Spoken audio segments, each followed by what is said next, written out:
So I was just reading an article from the Irish Times from December last year, and it was speaking of the increase in diagnoses of people with HIV, right? And I'll go over a little bit of it. So in 2022, so the article's in 2023, and they were referring to the previous year, so 2022, in Ireland, the new diagnoses of people with HIV was 3 times the average for the EU, other EU countries, right?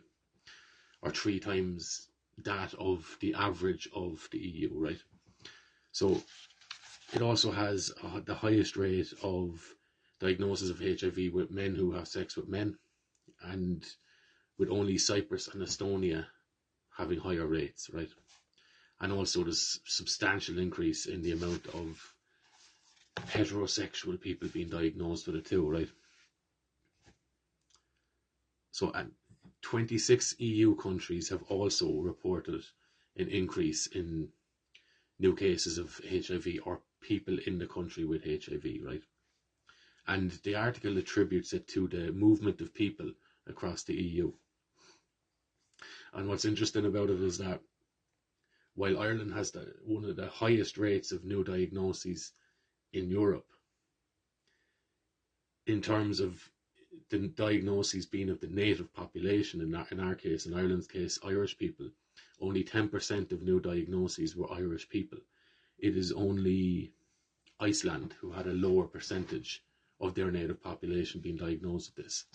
So you can see the difference, right, that the movement of people and makes, right, and the issues that goes along or comes in with the movement of people, right? Which people? Of the cases of new diagnoses of HIV, so 20% of those were Central or Eastern Europeans, 22% of those were Sub-Saharan Africans, and 25% of those were from Latin America or the Caribbean.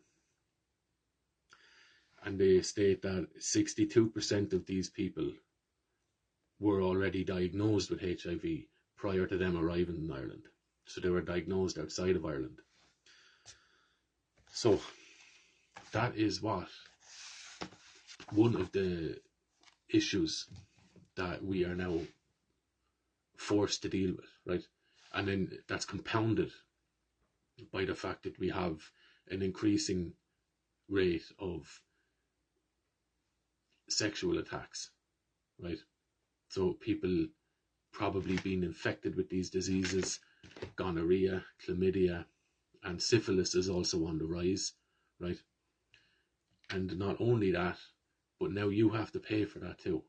So what the Irish Times is suggesting is that these people coming in with these diseases should be immediately brought to the care system, to the medical system, and given whatever treatments for these diseases, right? So that's what we're dealing with. In terms of the native population, we are the second lowest of people with new diagnosis of HIV. We tend not to contract it as much as the rest of Europe. Lovely news, right? Iceland does a bit better than us. But then you start introducing all of these people who are moving through Europe, and all of a sudden you have a serious medical issue, an infectious disease issue coming into this country, and you have to pay for it. So that's one of the lovely benefits of the freedom of movement in the EU, and whatever human trafficking or transportation of individuals that this government has overseen, right, is now the risk of your daughter, your son being attacked and also being infected with these life-changing diseases is constantly increasing, right? Vote in your favour, right?